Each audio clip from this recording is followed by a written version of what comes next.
By the time state filings landed, more than 150,000 people were already confirmed in just 2 states.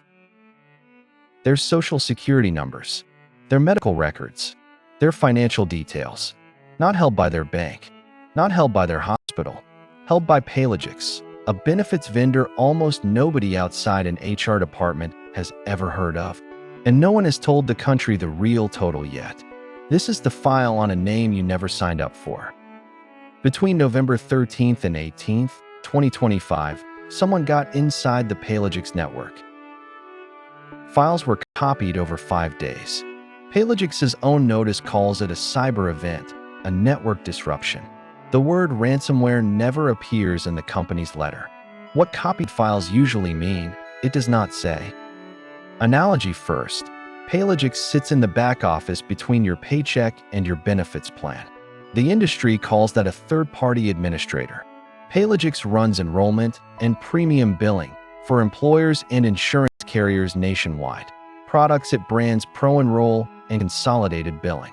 It calls those employers and carriers data owners. You never chose Paylogix. Your employer did. Its own website markets efficiency, transparency, and security. Paylogix is headquartered in Westbury, New York, a quiet office building, not a household name. No storefront, no app icon on your phone, just a back-end system holding what your HR portal fed it, year after year, enrollment after enrollment. What sat inside that system was not trivial.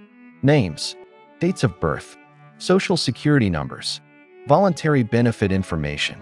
In some cases, driver's license numbers, electronic signatures, financial account numbers, health insurance details, medical history, even IRS pins and passport numbers. Not every field for every person, but the category list reads like an identity thief's shopping list. California's own filing narrows it further.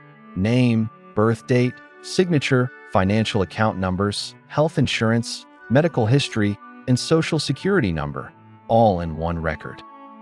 Paylogix has not said how the intruders got in. What is public comes from Akira's own playbook, described in federal advisories, stolen logins, remote access tools, sometimes an unpatched edge device. Whether that fits Paylogix is still unconfirmed. No confirmed exploit. No confirmed phishing email. Just a gap in the timeline that Paylogix has chosen not to fill. What is confirmed is the shape of the failure. Access, then copying, then quiet, then months of review before anyone outside the company knew. 5 days is not a smash and grab. It is enough time to map a network and select what to take. Paylogix says it contained the disruption, restored systems, and reported the incident to federal and local law enforcement. Containment is not the same as knowing exactly what left the building. Here is the first turn. You may never have typed the word Paylogix in your life. Your employer typed it for you on an enrollment form years ago. That is the deal with a third-party administrator. You don't choose it. You just trust it.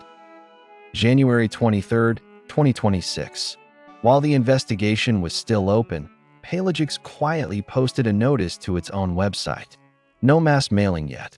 No press release blast. Just a page, waiting to be found by anyone who happened to look. 2 months had already passed since the files were copied. That same month, Paylogix's name surfaced somewhere else entirely. A leak site run by a ransomware group called Akira. Reporting from the record and insurance business linked the listing to Paylogix. Paylogix's own notices never used the word Akira. The gang's site did the naming Paylogix wouldn't. A post attributed to Akira claimed roughly 185 gigabytes taken, employee records, client and financial files, even non-disclosure agreements. That is Akira's claim, not a Paylogix confirmation. Class action filings would later point to this same window as the moment the company should have known. Akira is not a lone actor. A joint FBI and CISA advisory, updated in November 2025, put the group's claimed ransomware proceeds at an estimated $244 million. That figure is gang-wide, across every victim Akira has ever hit, not a Paylogix payment. Double extortion is the model. Steal the files, then squeeze twice. Once for the network, once for the data. Healthcare, financial services, and IT providers are named as recurring targets. A benefits administrator sitting on medical and financial records fits that pattern precisely. By Google's own threat intelligence reporting, Akira was the second most frequently observed ransomware family of 2025. Not a fringe crew, a production line. Paylogix was reportedly one entry on a very long list. Second turn. Akira's name hit the dark web in January. Your letter, if you got one, came in August. 7 months sat between the gang's listing and your mailbox. June 12, 2026. Paylogix finally sent notice to statewide media outlets in every U.S. state. The broad public alert required once a breach crosses certain thresholds. 5 months after the website post. 7 after the Akira listing. July 20th. Paylogix says it notified the relevant data owners, the employers and insurance carriers, after reconciling exactly whose records sat in the copied files. 8 months after the intrusion. The employers who chose Paylogix learned last, not first. Their own employees would learn a month after that. August 14th, 2026. Individual letters went out. The same day, California's Attorney General logged the filing. 87,479 residents notified. 9 months after the files were copied, people finally learned their own names were on the list. California's filing alone, 87,479. South Carolina, 64,383. New Hampshire, 2,304. Vermont, 1,102.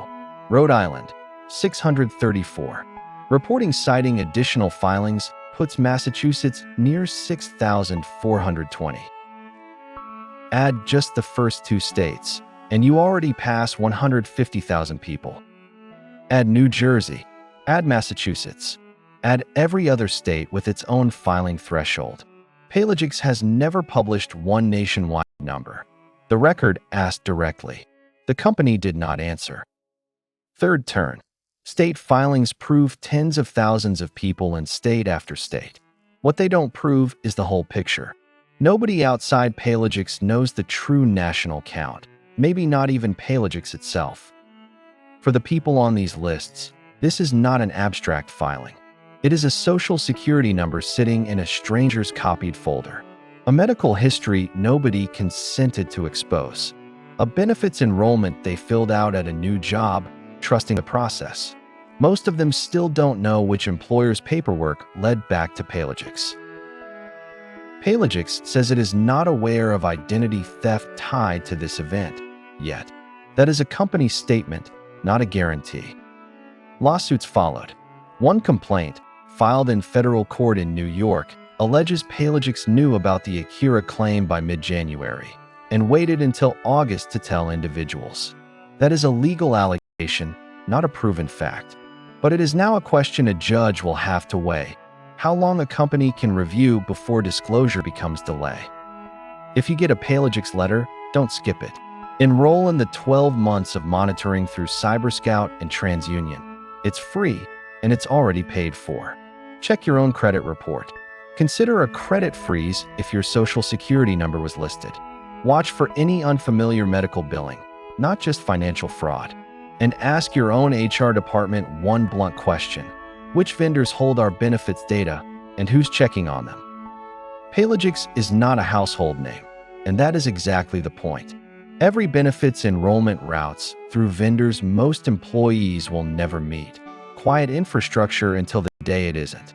Figures here come from Paylogix's own notices, state attorney general filings, and reporting from the record and insurance business. Full links in the description. Which corporate failure should we open the file on next? This has been Corporate Breach.